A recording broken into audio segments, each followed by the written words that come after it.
So we'll start with this one. So this stuff is due at the final, which is Wednesday from 3 to 5. So this is that 354. So what's happening here is we're lifting up a slender rod, and we got unbalanced forces, 220 on the left and 160 on the right. And we want to know what's going on there with that point on the end. So what I'm doing there is I'm finding the weight, 324 newtons, and then I'm finding the moment of inertia, 1/12 ml squared. That's about the center of gravity, and that's kind of one of the deals with this, is you want to go about the center of gravity. And then you go sum of F equals ma, and everything's in the y direction, so that's the direction you're going there. So on the left there, we got all the forces and weights. So we got 220 and the 160, the two forces on either side, and then minus the 324 weight, okay? And then that's going to equal ma. But keep in mind, this is the acceleration of the center of gravity. So what's happening right now is the center of gravity is going to accelerate up at 1.71 meters per second squared. But there's going to be something else happening here too, because you'll notice that these forces aren't balanced. So what they're going to do is they're going to create a moment about the center of gravity. So what's going to happen here is you're going to have some alpha coming around like that too, okay? So that's what's going to be happening with this thing. So one thing here to keep in mind is when you do F equals ma, it refers to the center of gravity. That's the point that you're referencing when you do that. So you want to keep that in mind. Okay, so we got any questions on any of that for starters? You good with that?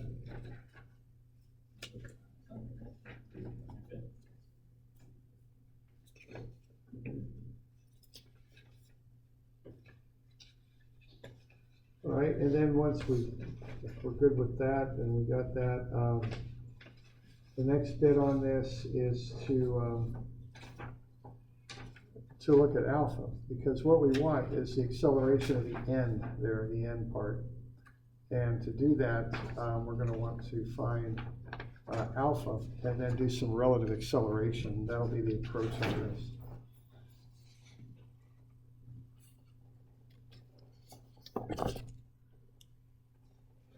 All right, so what we'll do next is we'll go sum of mg equals ig alpha. Okay, and you just look at the effect of those unbalanced forces. So I'm calling counterclockwise positive, so we got the 220 on the left and the 160 on the right. And then we're just going to balance, to do the moment about the center of gravity. So sum of mg is ig alpha. So we get the 220 times the 0.6, and that'll come around clockwise, so that's a negative.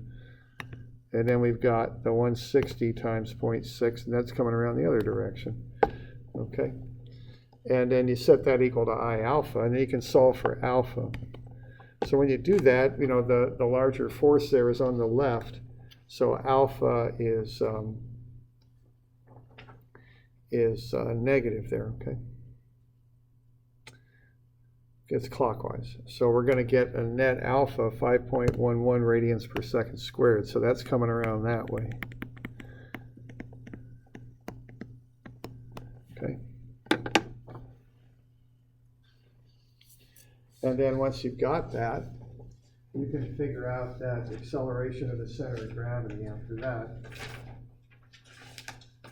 Okay, or excuse me, we got the acceleration of the center of gravity. What we want to find is the acceleration of point B there, I think it is. So to find the acceleration of point B, right when these forces are applied, okay, there's no omega yet. So the normal acceleration is 0, but there is an alpha.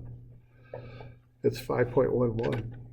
So what's going on here is we got AG going up, and then we have this tangential acceleration of B that's going down, which is equal to alpha times R. So that'll be a negative 5.11 radians per second squared times 0.8 meters, because B is on the end of the rod. So what actually happens, right, when these forces are exerted is you have a net acceleration of b downward right at that first instant.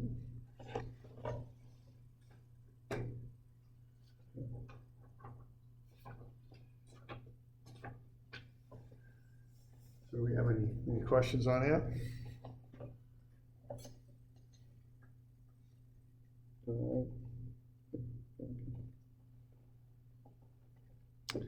So that's the first one. And that's just, and the key idea on that, like we were going over yesterday, or Monday I guess it was, is that sum of forces applies to the center of gravity. That's the point that responds to the sum of forces. Okay. And then you kind of calculate alpha around the center of gravity in this case, because that's really the point that you lock in with sum of F equals ma, and you use that as your reference point to get the rotational acceleration figured about. And the rotational acceleration alpha there, in this case, that's going to get you the relative acceleration of b with respect to g. Okay, another little finer point on this thing is when you do the moment, you're using 0.6 as your moment arm, because that's where those forces are exerted. But when you do the acceleration, you're using 0.8, because b is a little bit further out than the force, so they're a little bit different moment arms there. Okay.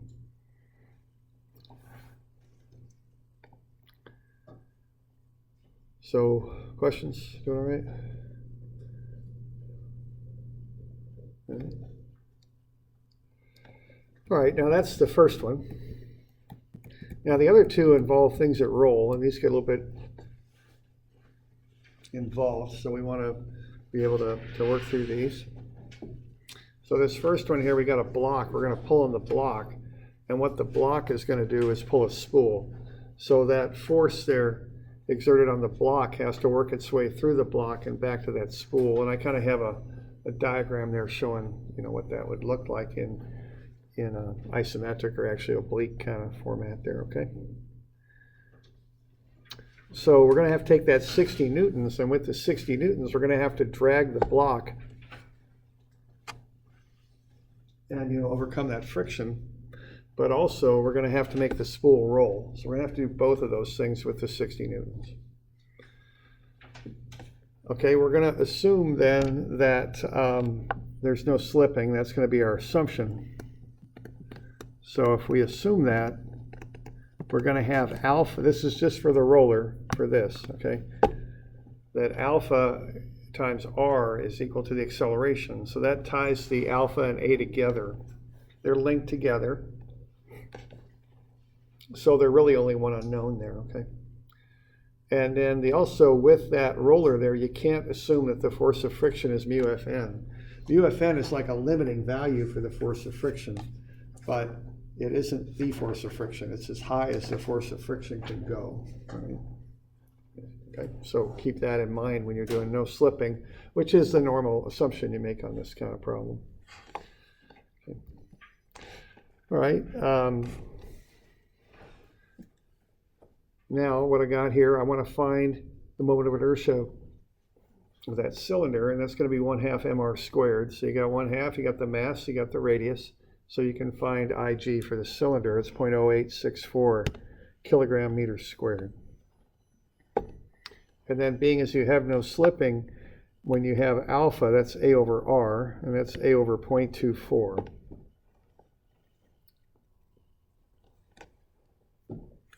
So now you can start to analyze the motion of the different parts of the system. So what I'm doing on this approach is I'm going to break it up. I'm going to look at the block on one side and the spool or the roller on the other.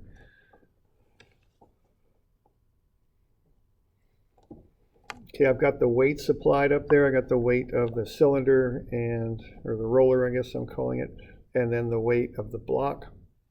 So I'm going to analyze the block there. Sum of Fy is 0. So the normal force of the surface on the block is 98.1 newtons. You can then multiply it by kinetic friction for the block because it's being dragged across the ground. So it's in motion there. And take 0.25 times the weight, you get 24.5 newtons. So that's the friction. All right, so I've got a free body diagram going there. I've got the different forces acting on this when I break it up into two pieces. Keep in mind that these forces of friction, of course, they're not equal. Okay, forces of friction are different. Okay.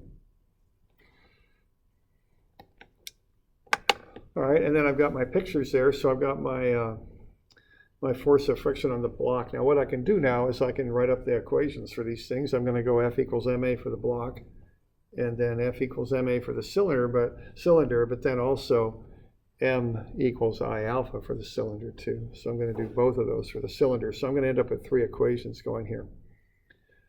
Okay, because I'm going to have three unknowns. I'm going to have the tension in the cable, which I've cut through because I got two different free body diagrams. So I'll have the tension in there twice, in each equation. So that's an unknown. I'm going to have the force of friction on the roller as an unknown because I can't set that to mu Fn. And then I've got the acceleration as an unknown. So I got those three different things going on, so I need three different equations. All right, so the block's probably the easiest one. Just take the applied force minus the friction minus the tension. Those are the forces, the pushes and pulls acting on the block. And its mass is 10, and then I have the unknown acceleration there. So I got the forces on the left and ma on the right. And that's for the block.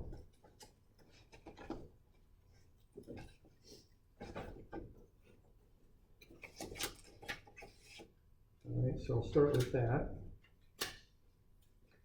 Now for the roller there, what I've got is I'm going to have two equations.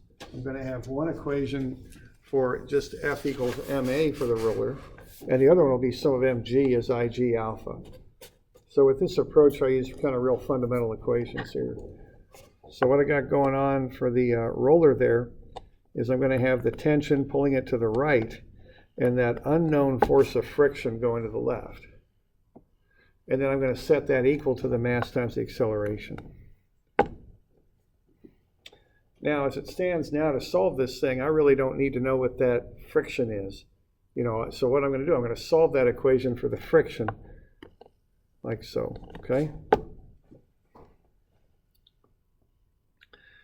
Then what I'm going to do is I'm going to look at the rolling action of the cylinder, and I got mg as Ig alpha.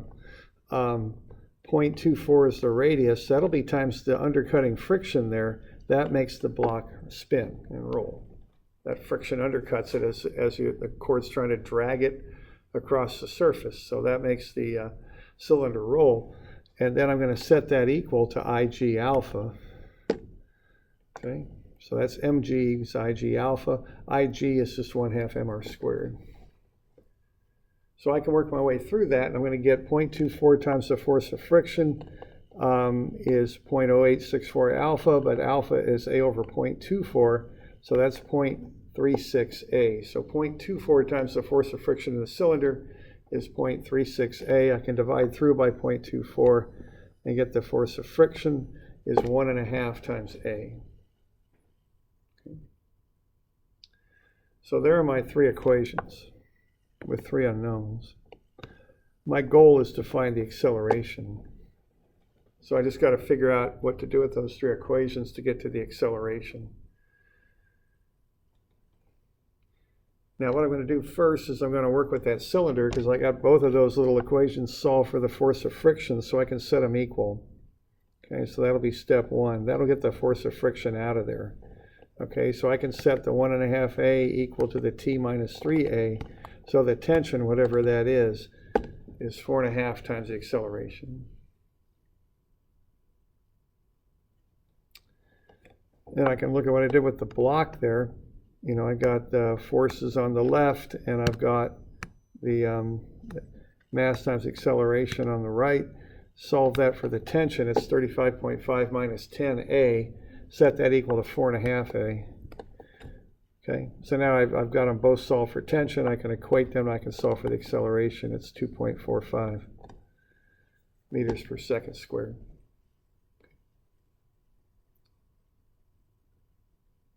Okay.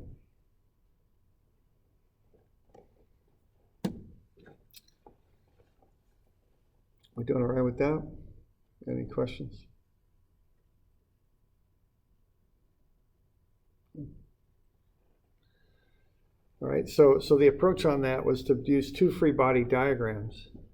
And when that was done, the tension becomes an unknown because you're cutting out the two free body diagrams. So the advantage to this is you work with what I call fundamental equations, kind of things you kind of look at them and they meet the theory of what we've been going over and kind of make a certain amount of sense. The disadvantage of this is you get two equations and two unknowns at least, and in this case you get three equations, three unknowns. Okay.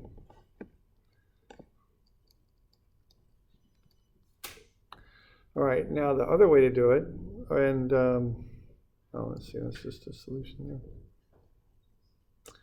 All right, so now what we want to do here next is we want to figure out what that force of friction is, because I want to check and make sure that I'm not overcoming friction, that friction is enough that it will create, that we can have enough friction so that we get a relationship, that relationship that holds between A and alpha. So the tension, so what I got there for the block is the tension is 35.5 minus 10A. Okay, I got A then was 2.45. I just solved for that so I can pop that in there and get the tension. Tension's 11 newtons. Once I know the tension's 11 newtons, I can go back to this cylinder equation here, plug in 11 for the tension and 2.45 for the acceleration, and I can find what the actual force of friction is. It's 3.65 newtons. So that's the friction that's required to make this system kind of work so that A and alpha correspond to one another. Okay, that's what the friction has to be. So then the next thing I'll do here is just make sure that I've got enough friction to create that, okay, or enough of a mu value, I guess I should say, to create that. All right, so looks like I never really got around to doing that, did I? Okay. All right, so what I would need to do then to finish this thing up is I would need to calculate what mu is.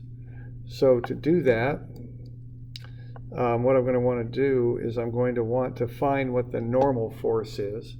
Now the normal force, when I do this, I'm just trying to think where I can put this. I guess I'll just start right down here. Sum of Fy, I would set that equal to 0. And what I'm going to have there is Fn up minus 29.43 newtons down. Okay. And so Fn then is equal to the weight. This is for the cylinder.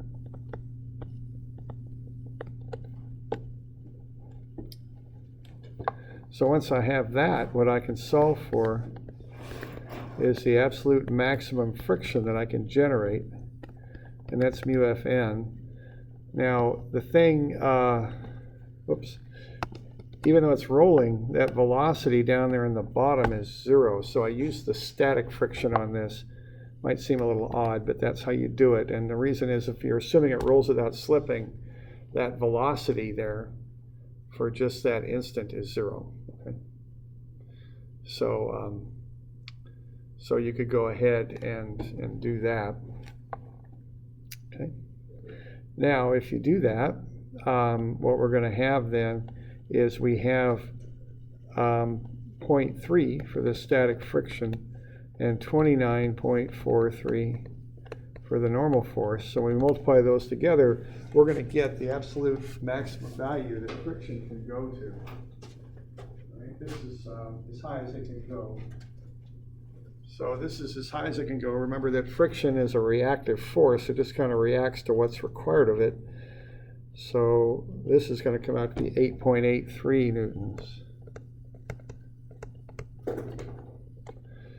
And so now we can say, okay, we can go as high as 8.83, but all that's required to make this system work is 3.65. Okay?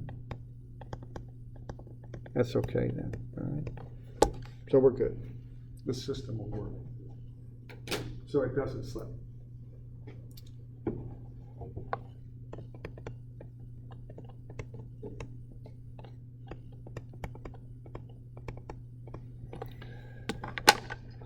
All right. So we got any questions on that?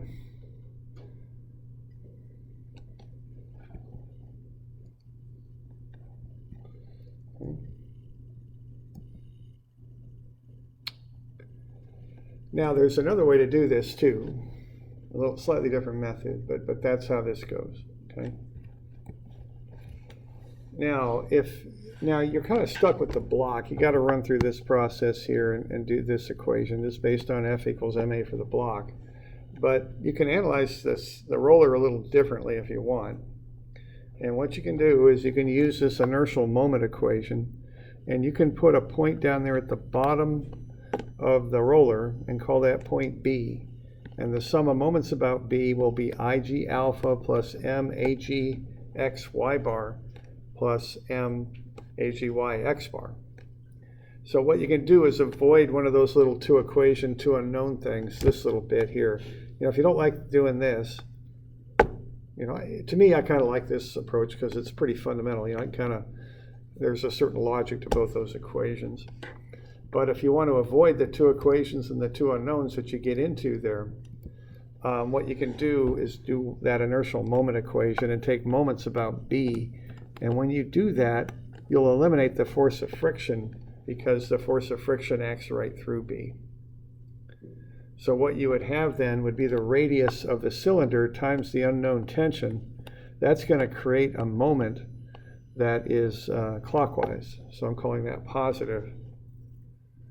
And that would equal Ig alpha, which is 0.0864 for Ig times alpha, plus M, which is 3 kilograms times the unknown acceleration times the y bar. And what the y bar is a moment arm. And that goes from wherever you're taking moments up to wherever that acceleration occurs. So the acceleration occurs right there. So that's what we're calling y bar with this approach. So that would be 0.24 meters. So we're purposely taking the moments about point B in order to eliminate the friction from that equation. And that gets you down to one equation now. Okay? So you can do it this way if you like. All right, so what you're going to get then is 0.24t is 0.0864 alpha plus 3 times A times 0.24. That's 0.72 alpha. Add all this stuff up, and we're going to put in alpha is A over 0.24.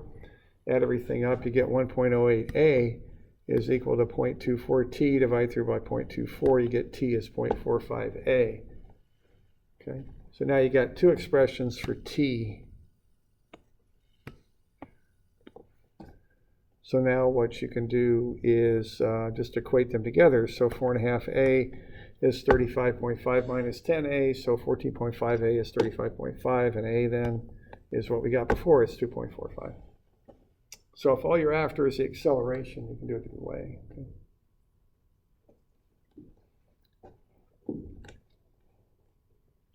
Okay. All right with that? Questions?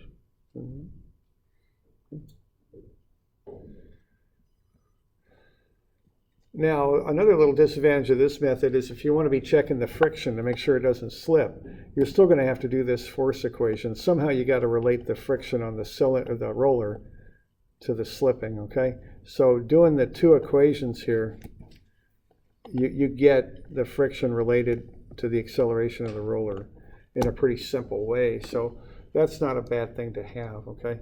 Because if you do this method here, you don't really have a quick way to get the friction. You're going to have to do an F equals ma equation for that roller to get the friction, if that's the case. So, all right.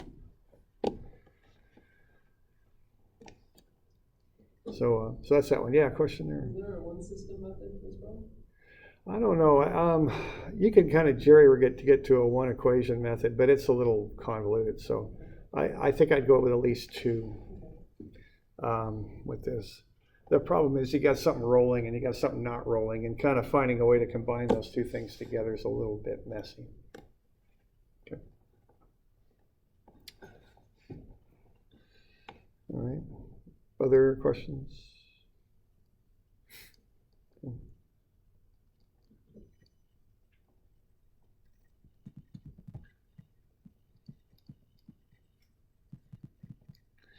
All right.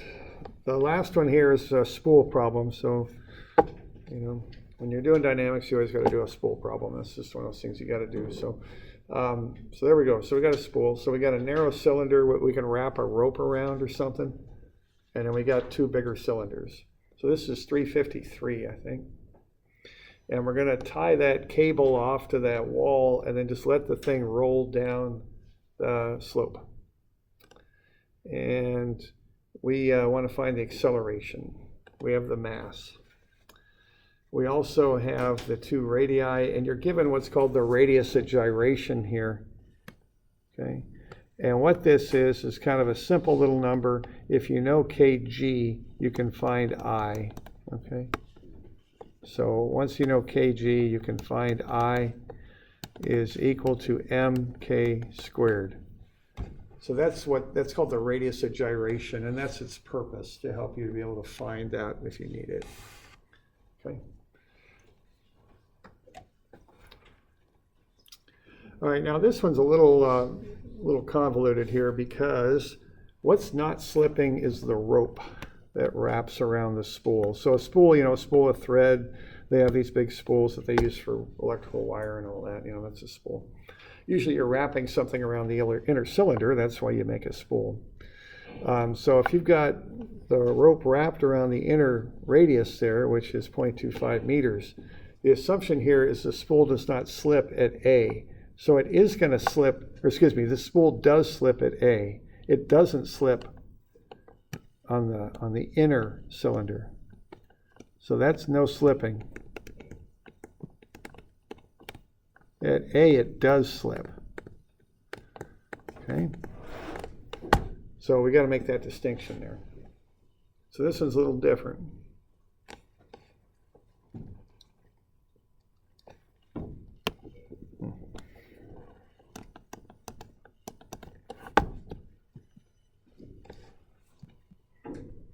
All right, so just like what we want here, we always want a nice free body diagram. So we want to be able to generate that, okay? So let's see how we generate that. So what we're going to do here is we're going to find the weight, which would be the mass times the times gravity. So 40 kilograms times gravity gets you 392.4 newtons. So that's the weight. We've got a 38-degree ramp, so we use the 38 degrees and trig and break the weight up into two components, 241.6 and 309.2. So those are the components of weight. So what I'm doing here is I'm going to a coordinate system like that, okay? I want to get an inclined axis coordinate system going here is what I want.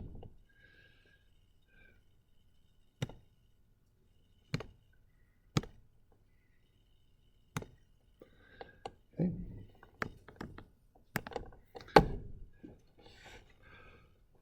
All right, now I'm going to find the friction that's acting here, and that's going to be the coefficient of friction. Now this is going to be kinetic friction for this one, because the spool is slipping on the bottom, okay? So that's going to be 0.12 times the normal force, which is 309.2. So that's 37.1 newtons. Now, what's going on here is what's kind of all syncing and working together is the inner spool. Okay, so if we have no slipping, A is R alpha, but R is the inner radius, not the outer radius. So it's 0.25 times alpha. So alpha is 1 over 0.25, which is 4 times A. So what's kind of synced together there is that inner spool. Now the tangential velocity of the outer radius, the 0.45 meters, is going to be greater than the tangential velocity of the inner spool because the radius is bigger. So what's happening with this thing on the outer perimeter is it's spinning faster than it's actually rolling down the ramp. Okay? It's over spinning because that's a bigger radius than the inner radius, which isn't spinning. So what friction's going to do is act against the spinning. So the friction is actually going to push this thing down the ramp. That's what's going on there. So that's a finer point on this, but a little bit tricky there. Okay.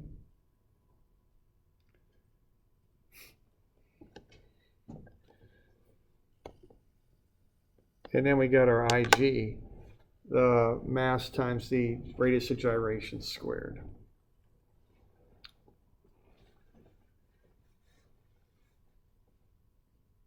Okay. So that's the setup on that. So we got a free body diagram, and we've got the A and alpha on there, the components of weight. The normal force is 309.2, and the tension, which pulls back up the ramp, and then the friction, which acts down the ramp. So once you have that built, you can do the whole equation thing here, okay? So there's two ways you can go at this. Method number one, you could develop two equations for that thing. M equals I alpha and F equals MA. Okay, so you can do that.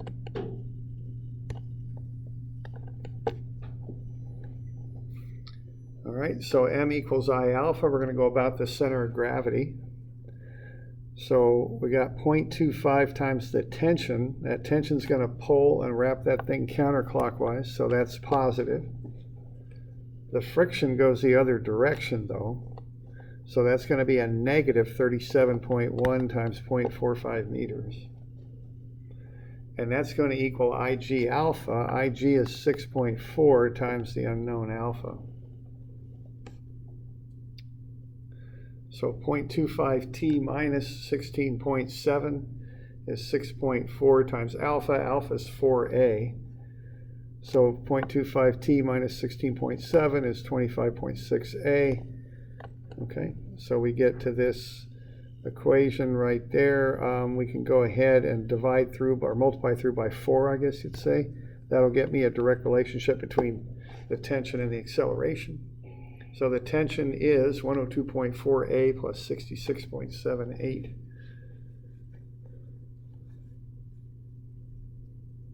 Okay. So that's mg is IG alpha.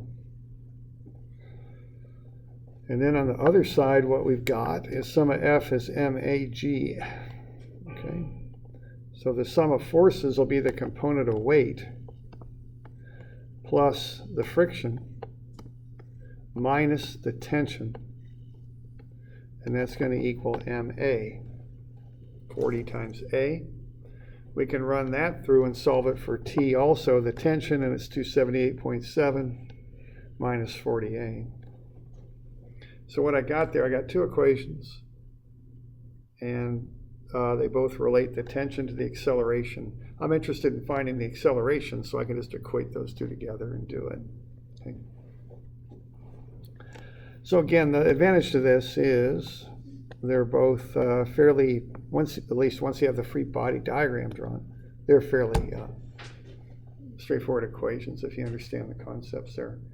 Again, just remember the static stuff on the left, forces, weights, and moment arms if you're doing a moment equation, and the dynamic stuff on the right, masses and accelerations and moments of inertia.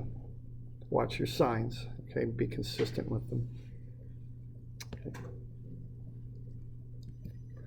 All right, we can equate the two things together and solve for A. It's 1.49.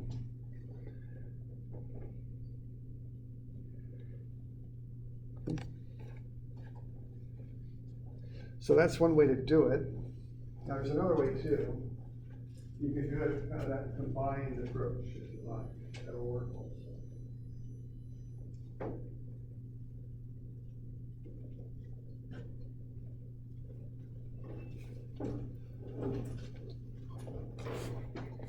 Okay.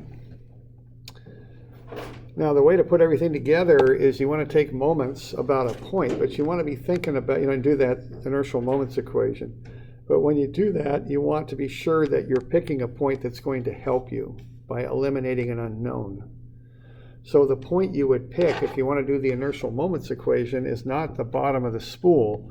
It's up here where the tension comes off of the spool. Because if you take moments about that point, you can eliminate the tension from the equation and just solve for the acceleration. See?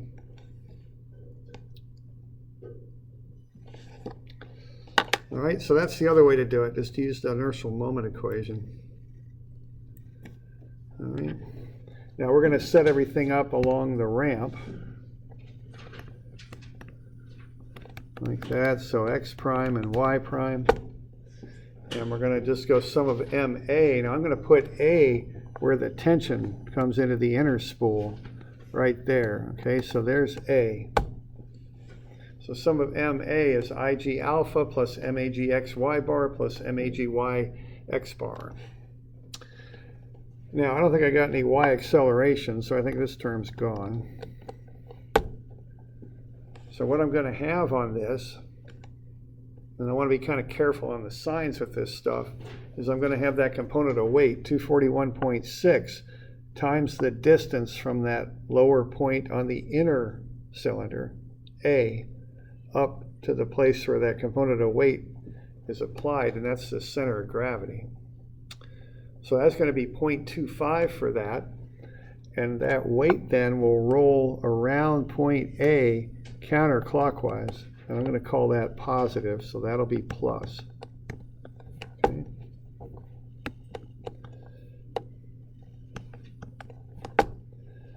Now I've also got the friction. That's undercutting the spool, so that's going to come around the other way, clockwise. So that gets a minus. It's 37.1 times the distance from that inner spool to where the friction's applied. So that, I'm sorry, A here is at the bottom of the inner spool. So what that distance is right there. Okay. Now that's the outer radius is 0.45. The inner radius is 0.25. So that's 0.2. And all of a sudden I have this trouble with my pen where it's kind of, what the heck it's doing this time. Kind of having trouble writing out clear numbers here, but that's 0.2, and what that is 0.45 minus 0.25, okay? That's what that is. And I'm going from the bottom of the inner cylinder to the bottom of the outer cylinder. So that's a negative. And then on the other side of the equation, I'm going to have IG alpha, so 6.4 alpha plus the mass, 40 kilograms, times the y bar distance, which I've got a little error there. That should be 0.25. That's not 2.5, it's 0.25. So that should be 0.25 right there. So 0.25 meters times AGX bar. Okay, now alpha is 4A. So I just kind of work through this thing. I get my numerical value here on the left is 52.98. On the right, I got 6.4, which is IG, times alpha, which is 4A. It's 25.6. And then I've got 0.25 times 40 kilograms, which is 10 times the acceleration. Now, see, alpha is coming around counterclockwise, so the first term on that is positive. And the acceleration is down left on the ramp. That will come counterclockwise also, so that's positive. Okay, so I can combine them together, they're both positive. So I get 52.98 is 35.6A. So I can solve for A, it's 1.49. Okay, so I can do it either way. This method's just a bit tricky here, okay? So, you know, maybe more than a bit tricky, I don't know. But so, you know, kind of think about which way you like to do and how you might want to approach these. Normally there's kind of a choice between either approach, so, you know, just figure out one that you like and that you're comfortable with, okay?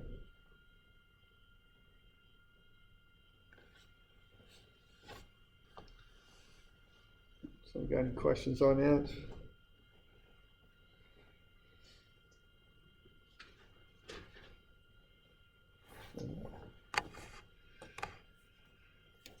All right, so that's a review of those homework problems there. Those are due at the final because, you know, I know I can't